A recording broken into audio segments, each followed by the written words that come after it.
আছে সবথেকে নিকৃষ্ট, এই পাপের কোনো ক্ষমা হয় না। ম্যাডাম, এগুলো বলে আমাকে আর লজ্জা দেবেন না। আপনি আমার চোখ খুলে দিয়েছেন, আমি আমার ভুল বুঝতে পেরেছি। আসলে আপনি ঠিকই বলেছেন, আপনি একজন ভালো ডাক্তার এবং আপনার মতো ডাক্তার বাংলাদেশের প্রতিটি ঘরে ঘরে দরকার।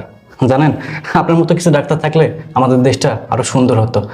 আর নেহা, আমি তো আমার ভুল বুঝতে পেরেছি, তুমি আমাকে ক্ষমা করে দাও। আমি আর আমার সন্তানের ক্ষতি হোক এমন কিছু চাইবো না। আমি চাইবো আমার সন্তান যেন মানুষের মতো মানুষ হয়।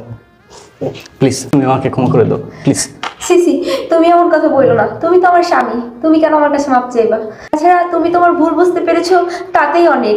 ম্যাডাম, আপনার কাছে আমি চিরকৃতজ্ঞ থাকবো। আর আপনি অবশ্যই আমাদের সন্তানের জন্য দোয়া করবেন, যেন ভবিষ্যতে আমাদের সন্তানকে আপনার মতো একজন ভালো ডাক্তার বানাতে পারি। অবশ্যই। আচ্ছা ঠিক আছে, ভালো থাকবেন। আপনারাও। Thank you so much madam. আচ্ছা, ওয়েলকাম। আসসালামু আলাইকুম ম্যাডাম। ওয়ালাইকুম আসসালাম।